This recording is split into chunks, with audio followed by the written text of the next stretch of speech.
सभी श्याम प्रेमियों को जय श्री श्याम, हारे के सहारे की जय। दोस्तों, क्या आपके जीवन में भी दिक्कत और परेशानियां बनी रहती हैं?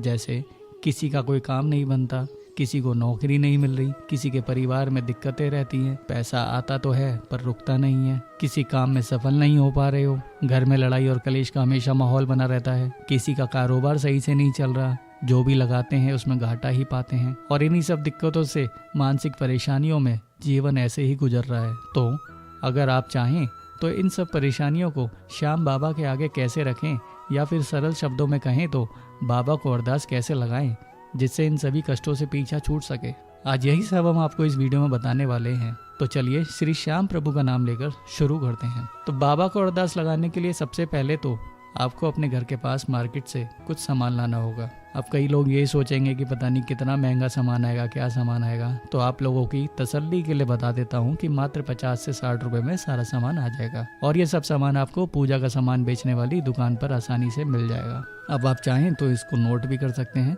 कि आपको क्या क्या लेना है। तो सबसे पहले आपको लेना है एक नारियल, एक लाल पेन का विशेष ध्यान रखना है कि वो नया ही हो। कभी कभी हम दुकान पर पेन चलाकर देख लेते हैं अपनी तसल्ली के लिए कि पेन चल रहा है या नहीं, तो आपको बिना चलाए ही उस पेन को ले लेना है। एक लाल धागा लेना है जिसको हम मौली या कलावा भी कहते हैं, एक साफ कागज या आप चाहें तो 10 रुपए की छोटी कॉपी ले सकते हैं, उसके पेज से काम चल जाएगा। बस इतना सामान आपको लेना है। अब जिस दिन आपको अरदास लगानी है उस दिन अच्छे से नहा धोकर साफ सुथरे कपड़े पहनकर शुद्ध विचार के साथ अपने घर के मंदिर या पूजा स्थल पर बैठें।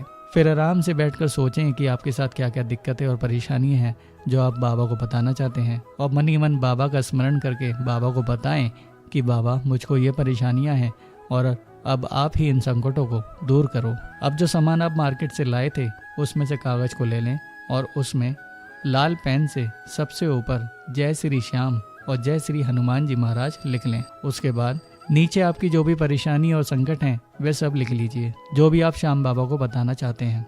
अब लिखते समय भी आपको विशेष ध्यान रखना है कि जो भी आप लिखें उसमें कटिंग या गलती ना हो, इसलिए लिखने से पहले अच्छी तरह से सोच समझ कर ही उन चीज़ों को लिखें। अब जब आप सब बात लिख लोगे तो उसके बाद वो सब पढ़कर श्री श्याम बाबा को सुनाना है। जैसे हम अपनी बात किसी को बताते हैं ठीक उसी तरह। अब बाबा से विनती करनी है कि बाबा जल्दी से हमारे संकटों को दूर करो। इसके बाद अब उस पेज को फोल्ड करके उसमें अपनी श्रद्धा के अनुसार 11, 21 या जो भी आपसे बनता हो वह भेंट स्वरूप रख दें और नारियल के साथ लाल धागे से बांध लें। अब उस नारियल को अपने घर के मंदिर में श्याम बाबा की तस्वीर या स्मृति के आगे रख दें, या अगर आप चाहें तो खाटू श्याम जी के मंदिर में जाकर वहाँ के जो भी पुजारी या महंत हों उनसे बात करके अपनी अर्जी को बाबा को अर्पित कर सकते हैं। अब बहुत लोगों के ये प्रश्न होंगे कि बाबा को किस दिन अरदास लगाएं। देखिए, इसमें कोई खास दिन की जरूरत नहीं है, आप जब चाहें उस दिन अरदास लगा सकते हैं। श्याम बाबा हर दिन हर पल अपने भक्तों की सुनते हैं। यदि अरदास लगाने के दिन एकादशी, द्वादशी या पूर्णिमा हो तो अति उत्तम है, अन्यथा हर दिन बाबा के लिए एक समान है। वैसे सुबह का समय ही अरदास लगाने के लिए उत्तम होता है। तो इस तरह से आप घर बैठे ही अपनी परेशानियों के लिए बाबा से अपनी अरदास लगा सकते हैं।